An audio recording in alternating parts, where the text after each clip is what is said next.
till the lights go down, down, down, till the lights go down, down, down. I've been feeling alright, I've been taking. Yo, what is going on, guys? Crypto here, also known as Crypto Vibes, bringing you guys another video. And today, guys, we are back for Season 7, Week 2 of the CPC, as we will be going up against BaconChest and his St. Kilda Serperiors. If you guys weren't aware, we did play our Week 1 matchup, and we ended up winning that game 2-0 in a very close one against A12. So we were obviously going to be looking to try to extend that win streak and get another win here against Bacon. I think Bacon is 0-1 at the moment, but he had an extremely close matchup in his Week 1 game, so like a 1-0 loss or something like that. So, and I definitely saw that he's a very solid player, so I'm going to keep that in mind when playing this, as pretty much everybody should be anyways in this league. So yeah, I'm expecting that.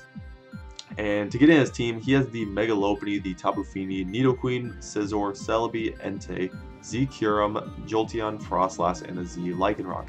Now, I want to mention right away that his team has extremely annoying priority for my team, being the Megalopony with Fake Out plus Quick Attack is a big problem, the regular Scizor with the Bullet Punch, Entei with Extreme Speed, and the Lycanroc with a Cell Rock. That is his main priority. He does have a couple other options with a Quick Attack, maybe Ice Shard on a couple mons, but that is the main priority on his team, which is still very good, of course. And it causes a mon like Mega Beedrill on my team that naturally outspeeds everything in this matchup. It causes the Mega Beedrill a lot of problems with his priority, which I do expect him to stack a lot of priority on his team to help deal with the Mega Beedrill. So that's very good to note. Biggest threats on his team I want to point out immediately, I would say the Kyurem, Jolteon, and Nidoqueen are probably the biggest threats for me. Getting into, well, Tapu Fini is a pretty big threat too, but getting into it, I'd say Kyurem is definitely the biggest threat, just because I have absolutely no switch-ins to this mon.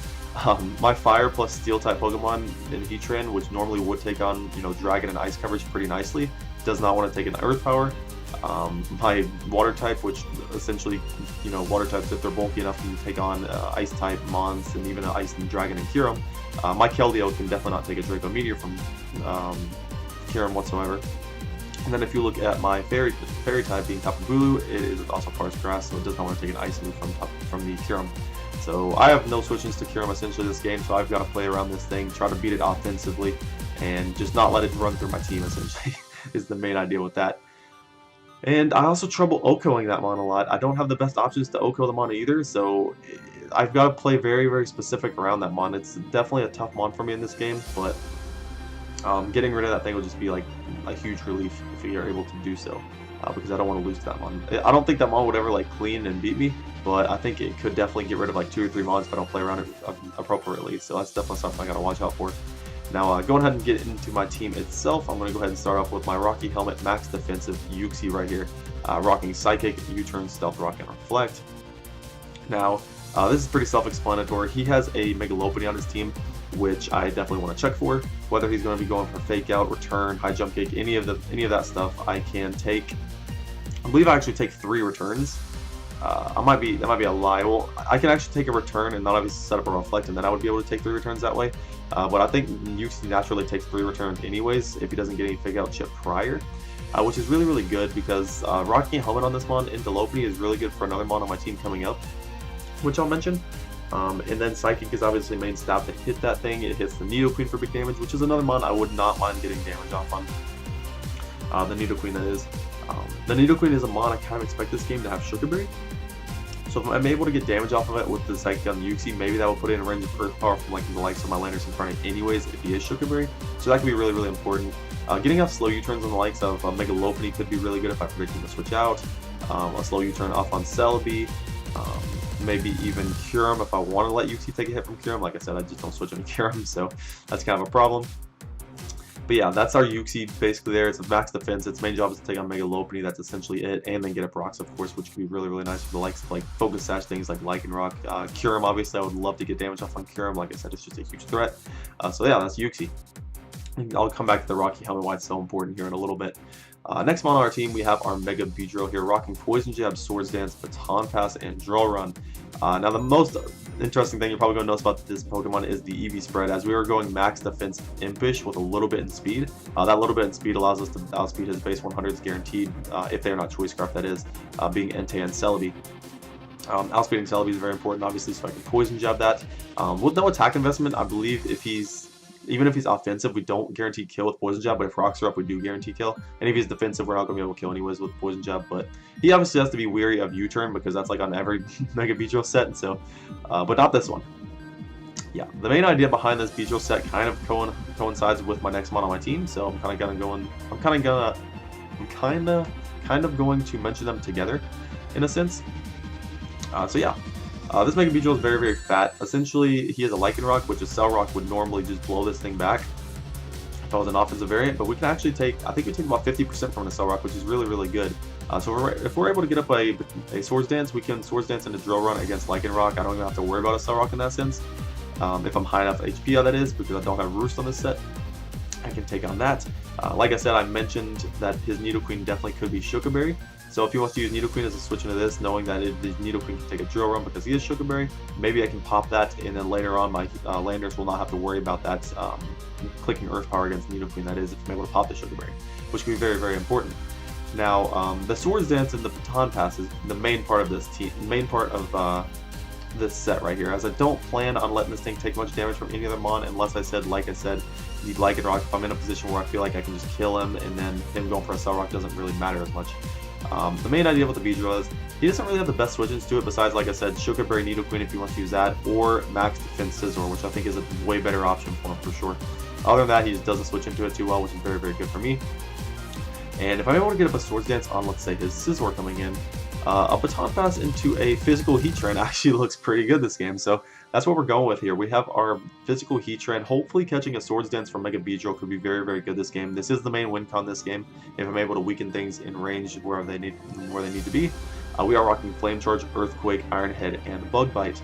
Now, the idea is to get a Flame Charge up on the Scizor, as I expect that to be the Mega Beedrill answer to begin with. And in that case, we are running enough speed after +1 to outspeed a Mega Lopunny, Creeping, Raikou, and Ambipom. Now, if he decides to go max speed at Mega Lopunny, then he still will outspeed me at +1. So that definitely is an issue in its own right. But if he decides to go Adamant this game, that actually helps him with a lot with damage rolls on a lot of different mons. I believe that lets him knock out Landorus after. I'm not sure if that's true, actually. Yeah, I believe actually if he goes Adamant, Fake Out into return can knock out Landorus, which is really good for him. So that's something to kind of note. I think it helps with like Kilda and Raikou as well. Just a lot of good things for Adamant.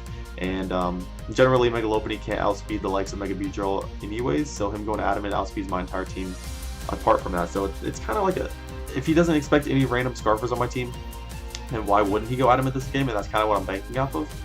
And yeah, that's hopefully the idea there. And then, yeah, we're just max attack Adamant. We have Flame Charge to hit Scizor on its own right. Flame Charge will still destroy that thing, +2 or not. Earthquake is there. It helps me hit the likes of the Nidoqueen. Like I said, I do expect Shucaberry on the Nidoqueen. Earthquake also lets me just hit Lichen Rock. I do have Iron Head as well. Iron Head after +2 can knock out Kyurem. And then Bug Bite is there for the Celebi. The reason we have Bug Bite, we have Bug Bite literally just for Celebi, so if he doesn't bring it, it's kind of a wasted move in a sense. But I want to have Bug Bite there because Flame Charge is my hardest thing to hit the Celebi with otherwise. And if I get to +2, a Flame Charge is not a guaranteed kill if he's like a fatter Celebi variant. And Celebi definitely could be carrying Earth Power this game. So I don't want my Heatran Shucaberry to be popped by a Celebi necessarily, considering I could use it against like I could use my Shucaberry against the likes of a Nidoqueen, a Lichen Rock, maybe even a Kyurem clicking Earth Power. Could be a lot better. So that's kind of the idea there. Bug Bite just being able to get rid of Celebi immediately. And Iron Head is really good. I'm going to go back to the Yuxi now, mentioning that the Rocky Helmet damage on Lopunny is really important. Basically, after one round of Rocky Helmet, +2 Iron Head is a guaranteed kill on Mega Lopunny. If he's rocking, I believe he can get away with rocking 40 HP investment this game. So if he takes a Rocky Helmet hit, +2 Iron Head guarantees still knocks out 40 HP Mega Lopunny, which is really, really good for me. That's the idea behind that. So yeah, that's kind of my win con here is Mega Beedrill into Heatran. It's, like I said, Kyurem just kind of destroys my team in general. I kind of want to figure out a way I can set up throughout the game, maybe mid-game, and try to just destroy with Heatran. If it's not able to win, then I do have a really, really good backup win con in my Choice Scarf Landorus right here, which is rocking Earth Power, U-Turn, Sludge Wave, and Focus Blast. Now, this Landorus right here, you can see how it's outspeeding Entei and Celebi if they're max speed and whatnot. And then we decided to go Naive over Hasty because most of his priority is physical, if not all of it anyways. So I'd rather obviously take less from his priority if possible, if I have to get rid of a defense investment. So that's really, really good for us. Here, Earth Power, like I said, smacks his entire team outside of Celebi, which we do have U-Turn for. which he needs to be very, very wary of. Sludge Wave is there because it's a nice move to lock myself into if Tapu Fini and Celebi are the last few months on his team. And then Focus Blast is there because Focus Blast can kill Kyurem, non-bulk Kyurem after Stealth Rocks, which, like I said, Kyurem is just a monster threat against my team. If I'm able to get rid of it with any move, even if it's Focus Miss, I want to try to get rid of it with a move like that just because of how big of a threat that thing is. But yeah, that's kind of the Landorus there. Pretty self-explanatory. Kind of just goes in on his team. And 4 moves right here is pretty fun for me in this matchup, I feel. Choice Scarf just gives me a good option to outspeed the likes of a Jolteon, Lycanroc, Megalopony, all that fun stuff. Because, like I mentioned, my Mega Beedrill is really fat. It doesn't outspeed much on his team, so having a Choice Scarf in this matchup could be really good for speed control in the late game. Now, next mon on my team, you're going to notice with my Heatran, its set kind of just beats everything aside from Tapu Fini. If I get to +2, Iron Head can 2-hit KO it, but if he's an offensive Fini with like Hydro Pump or something, that's going to not be very good for my Heatran at all because it will either kill it or leave it very, very low in range of priority. So, like I said, his team is really stacked with priority. So, we want a way of luring in the Tapu Fini, and that is going to be with our Poisonium Z Keldeo here, as we are rocking the Poison Jab, Swords Dance, Aqua Jet, and Close Combat. Rocking enough speed once again for his base 100s in Entei and Celebi. So right here, this is really good. After he sees a Swords Dance come from this thing, I completely expect that he could know to scout for Poisonium Z from Tapu Fini, with Tapu Fini. But even still, I feel like this was just an option I wanted to go with, as +2 Aqua Jet's still really nice against his team for the likes of like Lycanroc, Megalopony, weakening that in range of like Heatran +2, like I said. And if we can somehow catch his Tapu Fini off guard, that would be very, very good because that does eliminate it, and my Heatran doesn't have to worry about it in that sense anymore, which is really, really good. Close Combat gives me another way to it gives me a way to OHKO Kyurem after rocks if he's no bulk, and it's a way that I can just force Kyurem out anyway. So if I was like special, obviously I would just kill Kyurem right from the get-go, unless he was like Culver Berry or something, or not Culver, but Chople. So just another way to pressure Kyurem. But the main idea is to set up a Swords Dance, obviously, and try to catch Tapu Fini with the Poisonium Z. As also Poisonium hits Celebi if he decides to use that as a switch into Keldeo and doesn't have Tapu Fini, for example. But I fully expect Tapu Fini to be a switch in. Now with this set, it is a little annoying because it has a little bit more trouble with the likes of Scizor, like Nidoqueen, because my best hit Nidoqueen is Aqua Jet. And +2 Aqua Jet, I believe, only does like 60 to 74%, something like that, 73%, which is obviously good damage, but I would like to OHKO it, which I can't really go with because Close Combat's too important for Kyurem, obviously Poison Jab for the lure for Fini, and then Swords Dance to set up. And then I'd rather have Aqua Jet over a move like, I think, like it gets Liquidation, maybe, or like Waterfall. I don't know, it gets some physical water move. I guess I'll check real quick, actually. Physical water, what does this get? I guess Liquidation, yeah. No, I would run Liquidation over Aqua Tail, definitely. But yeah, Aqua Jet is what we had initially. I'll go ahead and put that back in here. But yeah, that was our Keldeo set. Lure for Tapu Fini, pressure Kyurem, and then outspeed the likes of Entei and Celebi is really, really nice. Also, I guess this does give me a pivot into Entei, which I don't really expect Entei this game. It offensively does pressure me a lot, but it does have a pretty bad matchup. Like, my team offensively pressures it quite a bit, so yeah, I don't really see it coming to this game, but Aqua Jet still is nice in case I can pick that off. And then last but not least, well, probably least, but last we have our Raikou here. If you look at his team, and if you look at this set with Raikou, we are rocking Light Clay. Now this is kind of weird because we are rocking Light Clay with just Light Screen. And we do have Reflect on our Uxie here, so this is kind of a weird, like why would I do that in this sense, but both these mons I feel like have such different roles, and like at certain different times I feel like they're going to be able to get these screens. Light Screen with Raikou is extremely important for the Kyurem, just because, like I said, I don't want that thing rolling through my team. Light Screen can be very, very good for Jolteon if he decides to bring it, which I think is a pretty good bring. Toxic is there because I can outspeed and Toxic Kyurem before maybe setting up a sub against me. And if I do miss a Toxic, for example, as he goes for a sub, or if he has a sub up in beforehand, I can roar that thing out. Thunderbolt is there to generally pressure the Tapu Fini, as my team does not want to switch into Tapu Fini very much at all. And if he figures out my Raikou's walled by Tapu Fini, he can just continue to attack against me, or just like predict my switching or whatever. So I'd rather just be able to pressure the thing with Thunderbolt. As well as Thunderbolt hits a couple things neutrally, like the Scizor for decent damage, Megalopony. Being able to chip down Kyurem is important. Like I said, if I'm able to put it in range of a Close Combat for my Keldeo, Focus Blast for my Landorus, just different things like that, it can be very, very good.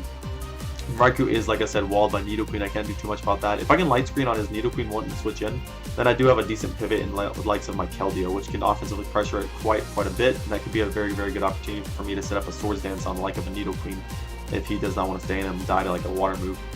So that's really good. I don't know why my moves keep deleting, but we did have Close Combat here.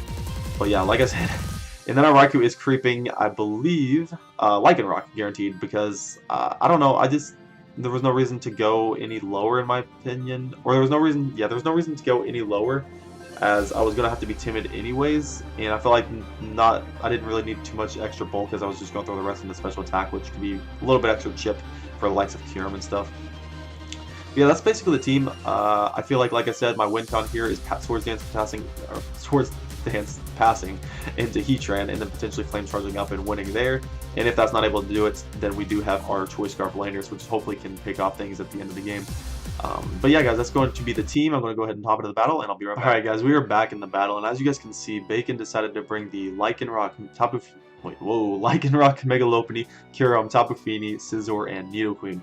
So we see no Entei, which is kind of something I was okay with, not really expecting it. A really big one is we see no Jolteon, so that is going to be really, really good for the likes of my Raikou. It doesn't get pressured by things like Jolteon and Kyurem necessarily as much. Well, it can guard Kyurem now, better that it doesn't have to watch Jolteon as well.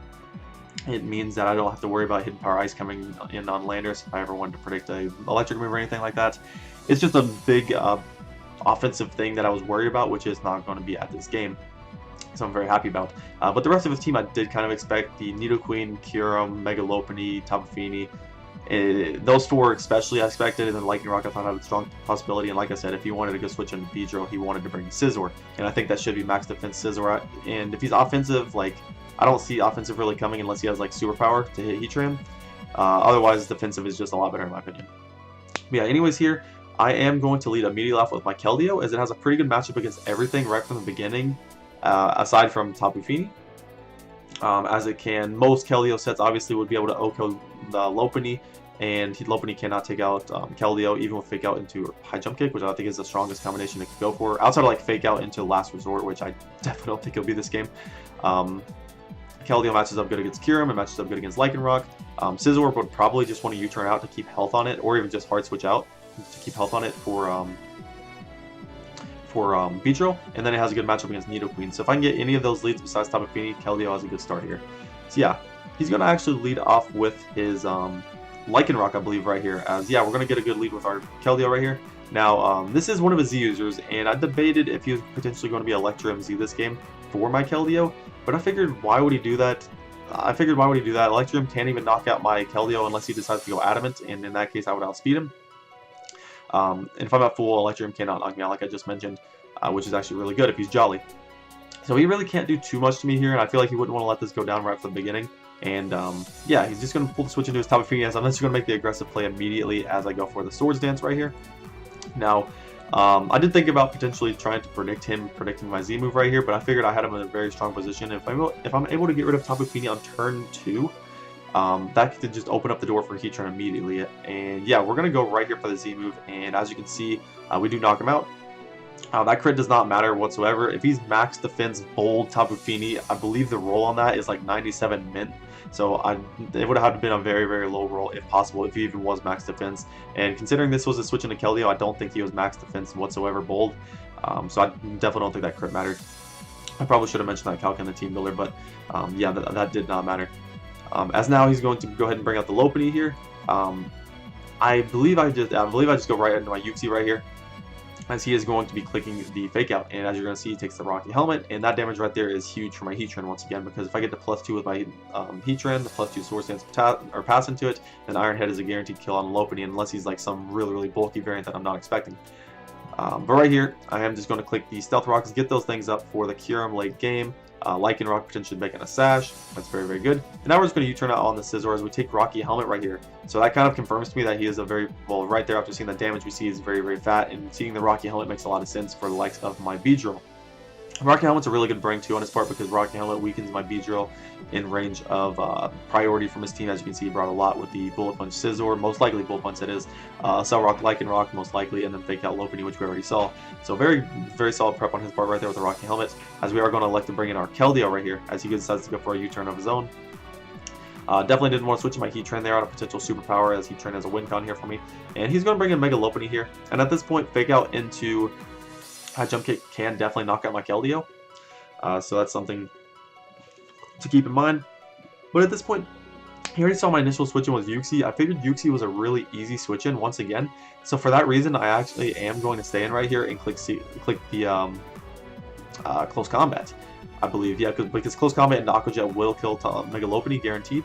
And I really thought he'd click return right here, just trying to get extra damage on my Uxie instead of going for fake out again, once again doing like very, very little and then taking extra chip for his Mega Lopunny. So I stayed in here to click the close combat, as I didn't expect him to fake out, but he does decide to fake out. He crits me right there, which ultimately isn't a huge deal, but it is kind of annoying because my Keldeo can't pivot into like the likes of a Nidoqueen now. If I decide, yeah, I could take one hit from like an Earth Power from Nidoqueen if he wasn't Life Orb.